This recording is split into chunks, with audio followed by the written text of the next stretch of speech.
Hey guys, welcome back to Pack Talk with me, your host, Piet.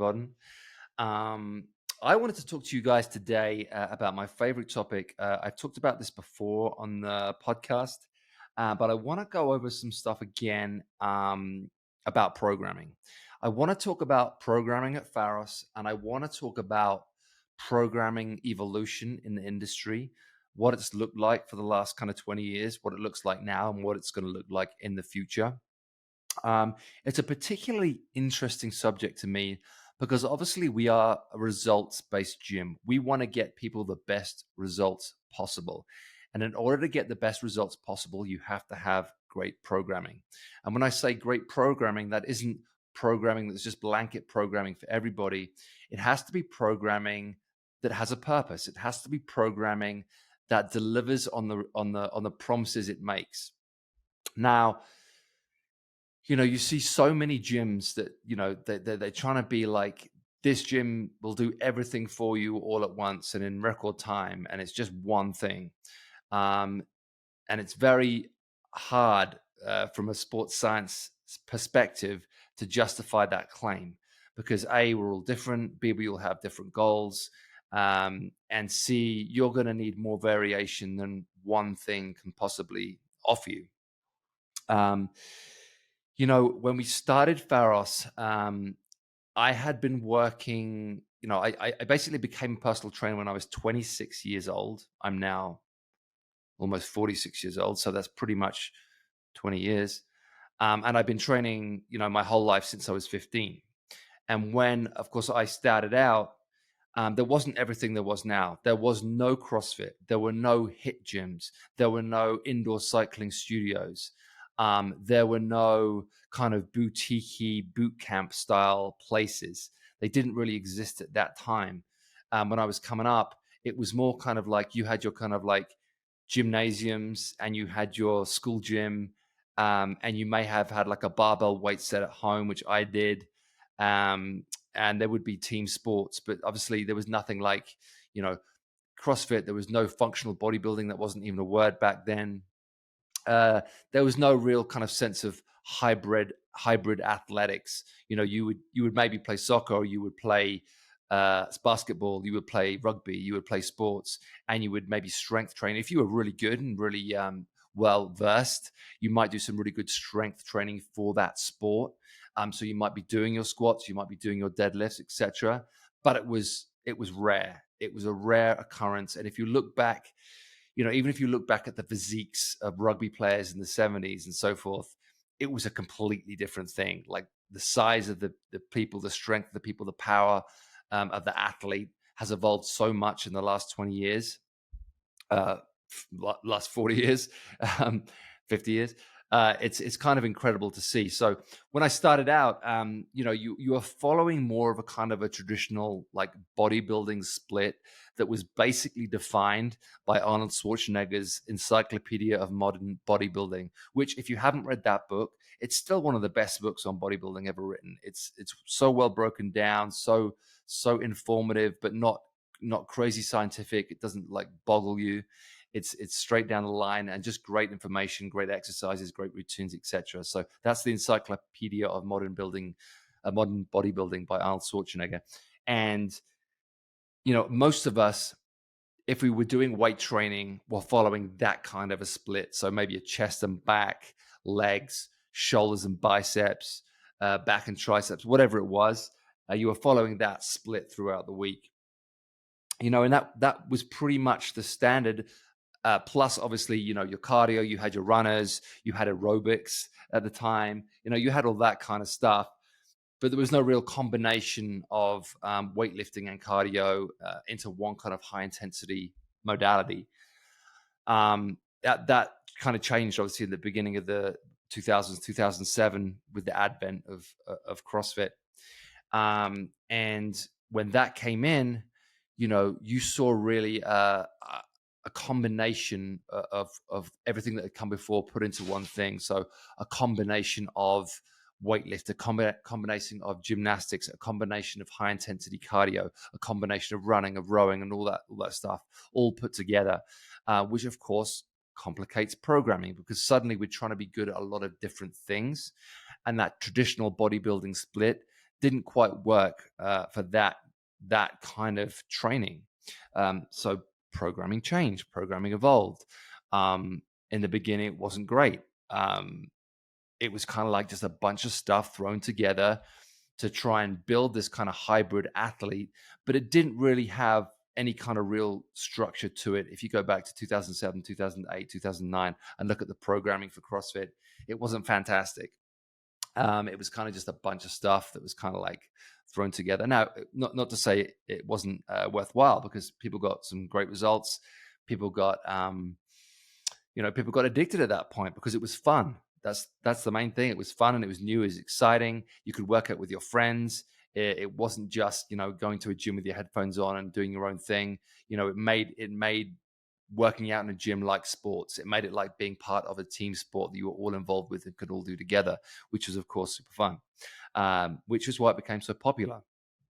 But it did change the landscape in terms of how we should be programming for the modern athlete.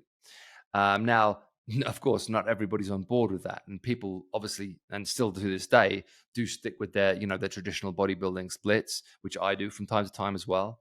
But if you were in that kind of CrossFit functional training world, you were starting to look at fitness from more of a broad spectrum, trying to like tick all these boxes of like, yes, I want to be able to run a 5K, but yes, I also want to be able to snatch, and I want to be able to clean and jerk, and I want to be able to squat 400 pounds, and I want to be able to swim, and I want to be able to cycle, and you want to be able to do all these things. So if you want to be able to do all those things, you suddenly have to think about, okay, how can I fit this all into my days, my weeks, my months, my years, to build this kind of like, to build Batman, basically.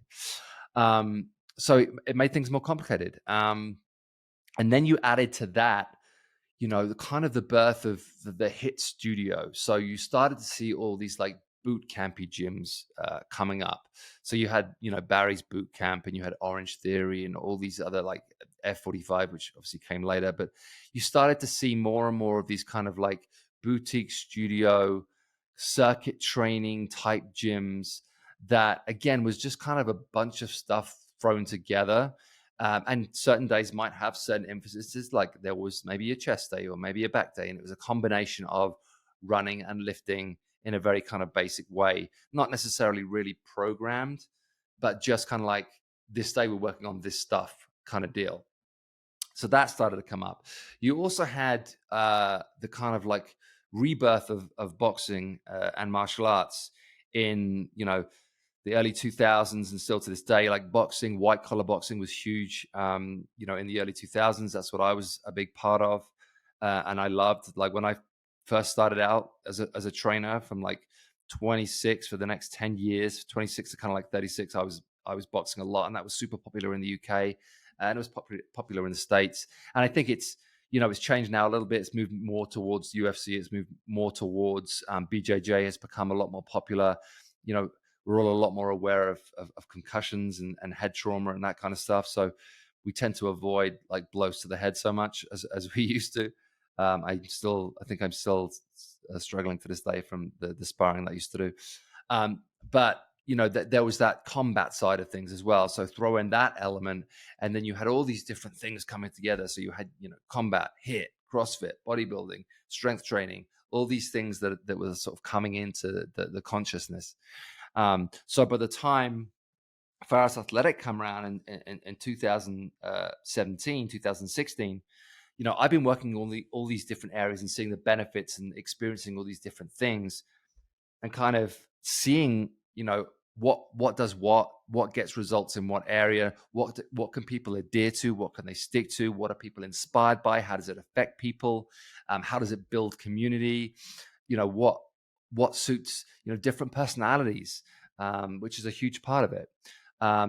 So in building Pharos, which I spoke about in a blog post that I released last week,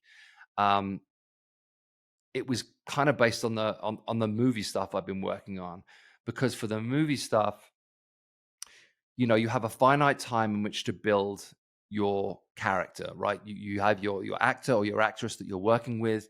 You know that the studio wants a certain look and a certain capability, like they have to be able to do certain things and they have to look a certain way, and you have a finite time in which to do it. So you find yourself, really thinking about, okay, what's the most effective way to program for this? How do I get the best results, the safest results? You can't get them hurt, you can't get them injured, but you obviously want to seal the deal in the best way possible and give the studio what they want, whilst also keeping the client happy, which is a tough thing because often the client doesn't want what the studio wants, or it's a struggle to get them to the same kind of concept. And in doing that, my kind of style of training became this kind of hybrid of bodybuilding, of CrossFit, of strength training, of high intensity training, of stuff with the concept too, the ski erg, the rower, the bike, all that good stuff. We found we were able to both build muscle and lose fat at the same time, which everyone says you can't do, but trust me, you can, because we've done it so many times. And if you're on the Limitless Challenge right now, you'll know that that is possible and it can happen. And at the same time as building that physique, by using the kind of movements that we were using, we were also building function, right? We were doing compound movements, we were doing all body movements, athletic movements. We were letting people move. People were still running, they were still jumping, they were still doing those kind of basic human functions that we've been evolved to do for millions of years. So the kind of training that we were doing for in that movie prep kind of set in stone what I believed about this is the best way to get the best results for the most people.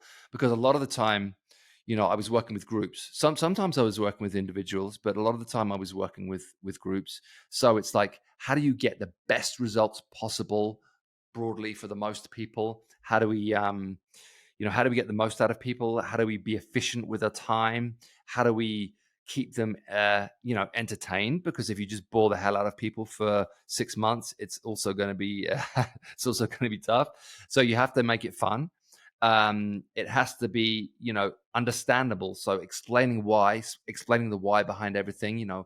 Why we're doing squats this way, why we are doing front squats, back squats, why we are doing what kind of core work are we doing, why we're pressing, why we're using sleds, why we are doing high intensity finishes, why we're doing warm-ups in a certain way, explaining that and giving people the strong why, and making them believe in the process was a huge part of it. So by the time we went into the Pharos project, I came in with that experience. Jeff came in with a great obviously CrossFit background.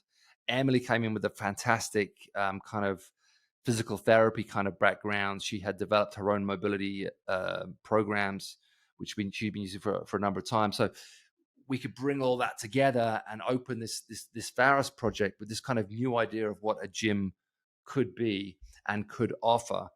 And if you take yourselves back to 2016, it's more difficult to see now because more gyms are like it, and more gyms have kind of, I don't want to say copied us, but done the same thing as us. It's become a thing. Like the hybrid facility has become a thing, partly because I think that the business necessitated it, because people want more than just one thing and they demand it, and therefore you have to provide for it because you are a service that's servicing a demand. But partly because people realized this is the best thing for people. People doing the same thing day after day after day after day after week after week after month doesn't work. You can see this in the attrition rates of gyms like Orange Theory. Like, they have big churn, big turnover, because it's great for maybe 3 months, and then it's like, oh, I'm just doing the same thing again and again. Same thing with F45. It's like, it's great for a while, but you're going to get pretty tired of it after a while, because it is just the same thing, and you need more variation than that. And more than that is you need programming. You need progressive overload. You need to be seeing in your numbers that you're getting stronger, understanding that you're getting stronger. You'll feel it, but it's you need tangible proof that what you are doing is working and that you are making forward progress. everything works, but nothing works forever. So you can't just always do the same thing again and again and again and again for weeks and weeks and weeks and expect to make continual progress. So consciously, we went into the Pharos Athletic Club gym with that in mind. We knew we wanted everything to be programmed. We didn't want to just do bullshit for time. It's my worst fear. Like, if people ever think about, oh, this is just a bunch of stuff that's thrown together, like, I want people to understand everything we do at the club is very thought out, very, very programmed.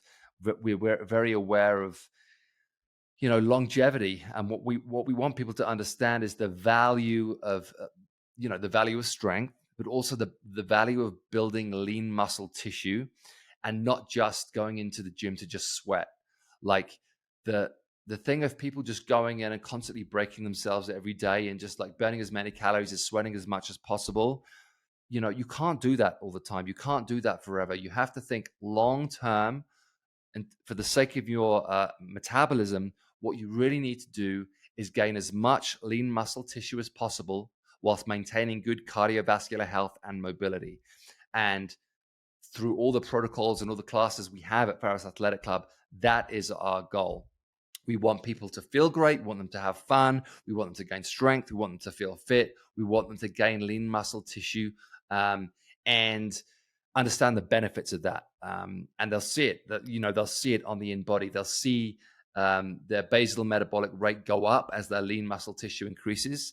And from that, they'll understand that they can take in more calories. And that's how you get long-term results. You cannot just always break yourself down, be in a calorie deficit, and just think that's going to last forever, because you're going to bottom out real quick. And when you do bottom out, there's nowhere to go from that place. So, it was an intelligent, well, I say I'm trying to be as intelligent as I possibly can be with my brain.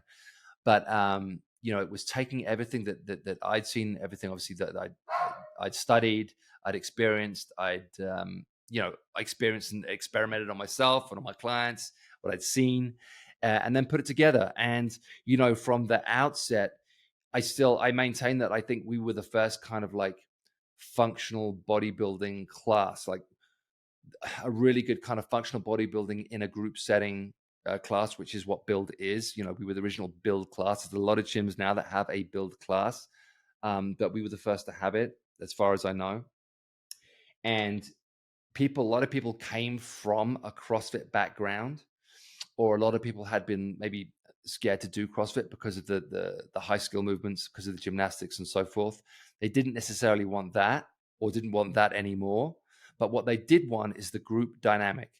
And they wanted to have fun with friends, and do something that made sense, did something that, you could feel it working as you were doing it. You would see results in the mirror at the end of the day. You would have fun along the way, and you would understand that, this isn't gonna fuck me up. This isn't gonna burn me out. This isn't gonna, exhaust me to the point where I can't keep going. So, that was, a very purposeful, thought out decision from the beginning. And it came to fruition pretty quickly. Like, it grew extremely quickly. And to this day, it's still our most, popular program, but it's not our only program. Like I said, it's more of a time and a place kind of thing, because certain programs will be right for you at that certain point in your life. And certain times you'll need to change and do something different. We also have our train program, which is obviously our high intensity kind of circuit program with dumbbells, kettlebells, body weight, and cardio. But still, it's not just thrown together. It's very well thought out. It's put together carefully to make sure that the client is getting the benefit, to making sure the member is getting the benefit of the group dynamic, but also the quality strength training, the quality cardiovascular work, the purposeful cardiovascular work, where you're really, paying attention to numbers, paying attention to distances, paying attention to calories, all that stuff, very aware, very conscious, meaningful, purposeful programming. And again, that's also been very successful. There is a difference between going into the gym and just doing a bunch of stuff that's thrown together and sweating, as to going in, understanding what the goal of the day is, what the purpose of the day is, and executing that purpose, and then feeling fulfilled at the end of it because you did execute. the purpose. Um, and some people, some people do stick to build. Some people stick to train. Some people mix build and train. Some people do build for certain months and do train for certain months. That kind of mix and match kind of thing. But there's variation. There's obviously similarities in the program, and if you think about it as a soundboard, build is going to be more toward the strength and hypertrophy area, but you're still going to get obviously fat loss. You're still going to get some cardiovascular work done, and then train is going to be kind of the other end of the spectrum, more towards the cardiovascular side, but still with strength and hypertrophy benefits. It's just a case of emphasis. So at certain points in your life, you're like, I want to spend this time getting as strong and as muscular as possible. I'm going to move more towards the build side. And then there's other points in your life. It's like, I want to lean out and I just want to move and, feel good. You're going to move more towards the train side of things. But, they both exist successfully in their own place, but they're not exclusive of one another. And then, obviously you add to that our Eastside boxing classes, your combat classes, which again is going to be more on the cardiovascular side of the spectrum, though of course you are going to get some strength and power benefits from that programming. People will mix and match that in. Our repair classes, obviously the mobility side of things. You cannot expect to keep taking stuff out of the body without putting stuff back in. So we like to emphasize the repair and recovery side of things a lot. We try and get people into those classes as much as possible. It's hard to get meatheads like me to do it, but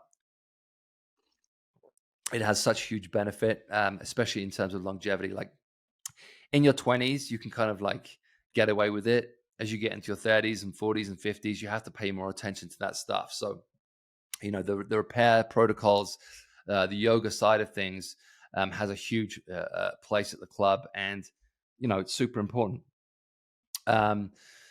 So again, that's very well thought out. Emily put a lot of time and effort into developing that program, so it would be significant and applicable to the kind of athlete that we were building.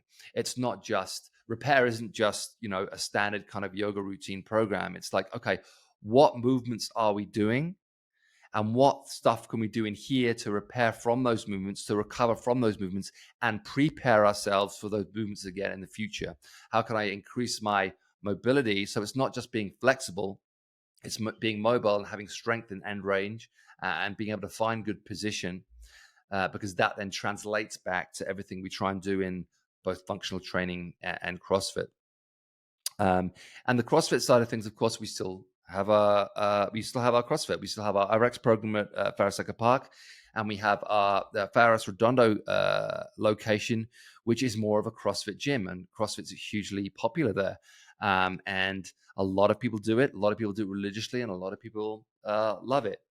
We are doing the challenge there right now, and we've introduced build and we've introduced train there, and some people now are making that choice to go on one path or another, or mix and match, and see the benefits of each one. And again, it's at a certain point in people's lives that they're in that CrossFit zone, and that's where they get their kicks, and that's how they have fun, and that's how they meet their friends, and that's how they get the results that they're looking for. And that's so great, and it's so great to see, and it's such a good energy.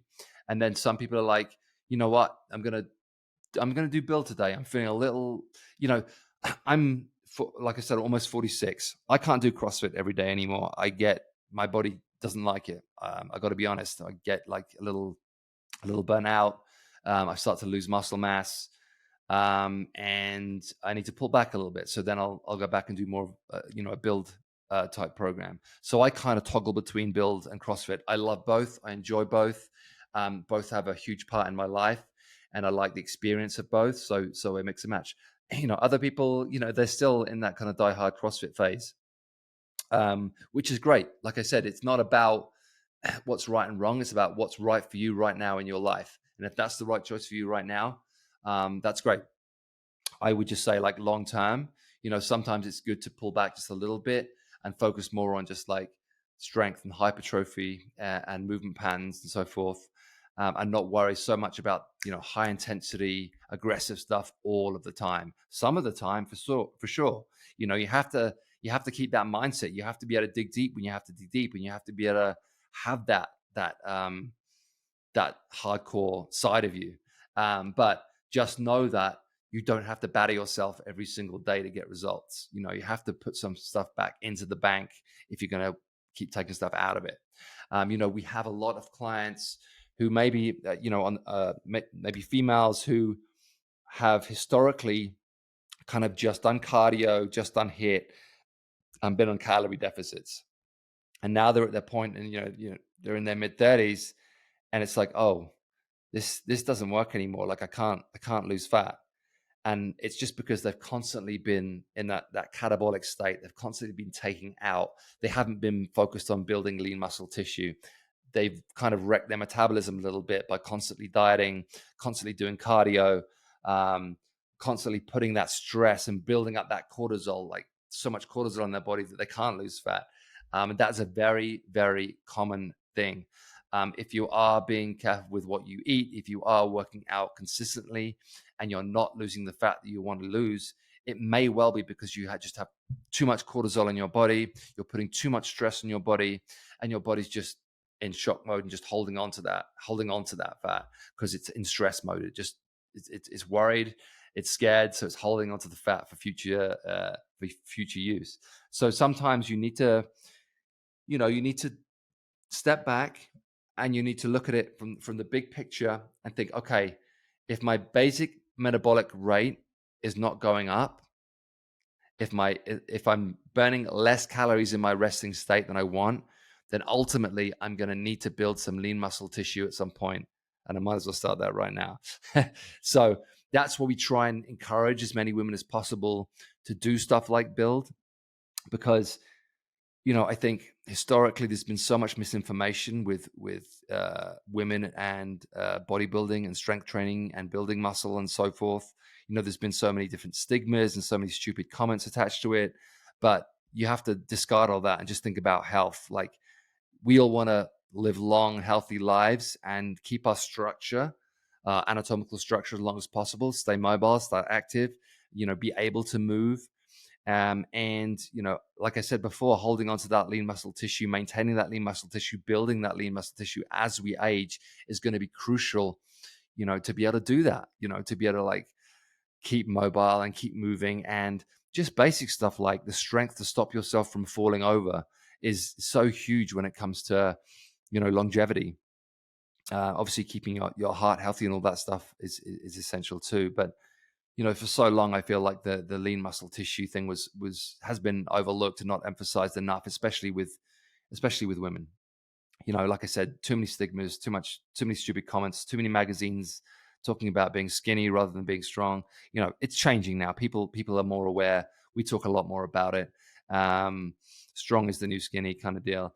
But and that's honestly been great to see, but it hasn't gone away. Like there's still a lot of stigmas out there, and I still hear stupid comments and see stupid things all the time, like women shouldn't lift over 2-pound dumbbells and stupid shit like that, which is always frustrating. But that's not going to go away. You're going to have people with those stupid opinions.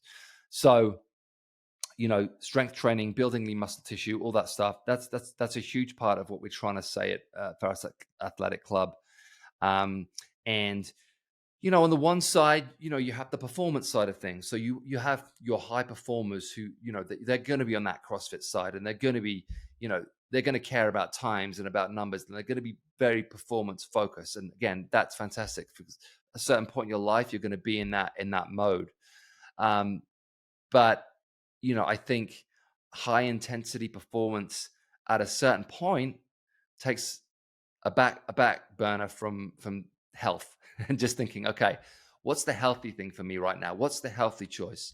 If I want to feel good, if I want to have, energy, if I want to be able to play with my kids in the evening, if I want to, not feel kind of burnt out and, constantly joint aching and that stuff, then sometimes you have to take a step back and think, okay, what's the right thing for me right now? And that's not to say that you're doing something wrong right now, because it might everything you're doing right now might be right for you right now. It's just you have to be aware and you have to listen to your body, and you have to make sure you're recovering properly. And that's obviously where the nutrition and the supplementation, all that stuff comes in as well. All of that stuff has to fit with the kind of stuff you're doing. You have to eat and you have to supplement relative to the programming that you're following. You can't eat Rich Froning's diet if you're not doing Rich Froning's work schedule. That's what happens a lot of the time. People are like, oh, Rich Froning eats 450 grams of carbs a day. Maybe I should eat 450 grams of carbs a day. It's like that's gonna not work for you. That's gonna end up with some issues. So you have to obviously eat and you have to supplement relative to the work that you do and the age that you are. And it'll probably be the older you get, the more supplements you need to take. And the more conscious you have to be of food, because we can't get away with the things we could get away with in our 20s. So you have to be very conscious of that. But yeah, just to bring it back around, like back to our initial conversation about programming.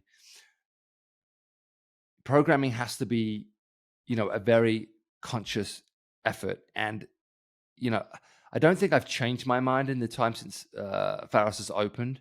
I think hopefully I've gotten better at programming as it's gone by. Some people agree, some people disagree. It's not always.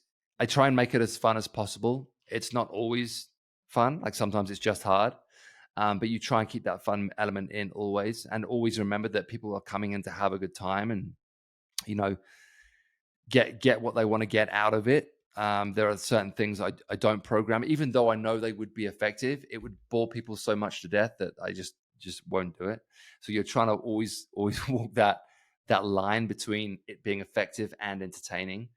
But yeah, I like to think, or I hope, and I listen to people. Like I do always get feedback from our members at all the clubs. Like, I like that. I didn't like that. I love this cycle. I hate this cycle. I hope we never do this cycle again. I typically be working 3-week cycles because I don't want people to get bored. You need enough consistency to get progressive overload, but you need enough variation to prevent monotony and boredom, which is why we work in these kind of 3-week cycles in Blvd anyway. Because it gives people what they need and it gives people what they want. I found that 3-week cycle to be that. I've experimented with lots of different ways, but I found that to be the best way over the years. It's just enough time to get that progressive overload without burning people out. If you've ever done like a 6-week German volume cycle, you'll know by the 6th week, it's kind of like, I'm just so over this. Even by the end of the 3rd week, sometimes it's like, oh my God, I'm so over this.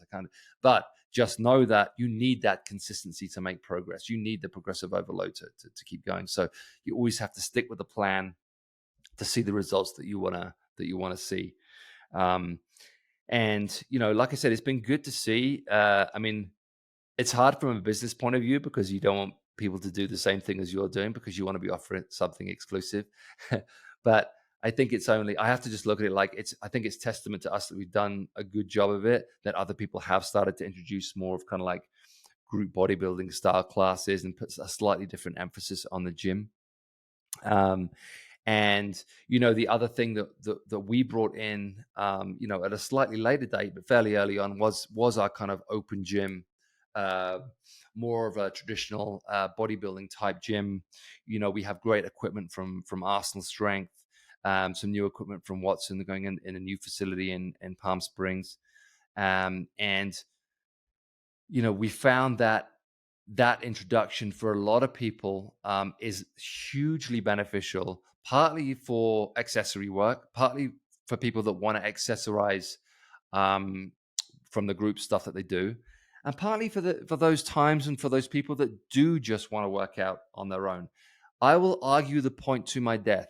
The best and fastest way to get results is in the group dynamic.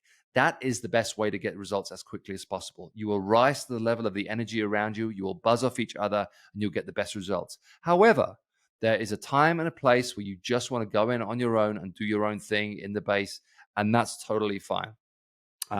as long as you're following a program, as long as you're doing things correctly, as long as you're focusing on quality movements and the tension of the muscle, and as long as you're keeping it smart, it has such huge benefit, and it's been a huge part of Pharos Echo Park's evolution, huge part of Pharos Idlewild, which is primarily open gym, but with we do also have our classes there. But you have to recognize the benefit of that, of the machines, of the stuff, of the kind of more old school stuff. Like the equipment we have is brand new. All these companies now, like Arsenal, are making revolutionary type stuff, but it's based on those kind of classic bodybuilding movements. And people that have now developed into this kind of hybrid model of, I do my CrossFit type training, but I also do my bodybuilding stuff in the open gym. Those are the people that get the most benefits. And if you look at most top tier CrossFit athletes now, they have some more time under tension type movements in their accessory programming because they understand the benefits of it. It's just so huge. And moving forward, as we look towards our Palm Springs location, which we will have a fantastic open gym, like I said, with Arsenal Strength, with Watson, with some fantastic stuff in there. And then we'll have another room, huge room for our kind of like build CrossFit train room, which will have turf, sleds, rigs, barbells, plates, dumbbells, all that good stuff for your more kind of like functional training, as well as a combat area for your kind of combat sports. And I hope people will see and recognize the value of that hybrid offering. It's like, oh, I can do this and this and this. We'll also have a good recovery section there with ice baths, saunas, all that good stuff. So it really will allow us to make the most of our programming, to deliver on our programming, and offer it to another audience. As we move forward, you're always thinking when you own a gym, it's like, well, what do we offer? What can we offer that other people don't and cannot offer? And I think this is where we're finding our place in the industry. It's like we're going to build facilities that provide spaces for that kind of more functional side of things and that group dynamic. But at the same time, we are also going to offer more of the classic bodybuilding open gyms that people can go in and do their own thing, and we can do personal training, we can do semi-private training, and we can offer more. We can offer more to more people, and it just have more value to the customer. Like I said, you can't just do the same thing over and over and over again and expect to keep making progress. You need those different things, those different tools. Tools is a good word. We're trying to provide as many tools as we can so that you can be as successful as you can be for as long as possible. And that's what we love to do. We love to build great spaces. I love nothing more than for people to walk in and go like, oh my God, this is such a great space. I want to work out. And for coaches to walk in and think, this is such a great space to coach in. I'm so happy to be here. Like, we want to build that. We want to build that experience. We want to build the best fitness experience, on earth. We might not be the best, we might not have the best CrossFit athletes in the world. We may not have the best bodybuilders in the world, but I want to build the best kind of overall training experience for people, that they can come and we can be the best part of their day. And it's almost effortless because the space is so good, the coaches are so good, the programming is so good that you only have to come and experience it to understand and see the benefit. So that's the goal. That's the goal. That's what drives me. That's what drives the team. That's what we're going for. And I'm impressed by other gyms. Like I go to a lot of other gyms. I follow a lot of other gyms. I love what they do. There's so many great gyms offering so many great products now. And I learn from them and I appreciate them. And, I wish them all the best, because there's a lot of people in the industry now doing great things for a lot of people. And our goal is just like, take the best of that, see the best of that, understand the best of that, bring it all together, and offer you guys, offer our membership and the people that follow us the best that we can do, so that you can be the best that you can be. And that is the goal of Pharos Athletic Club.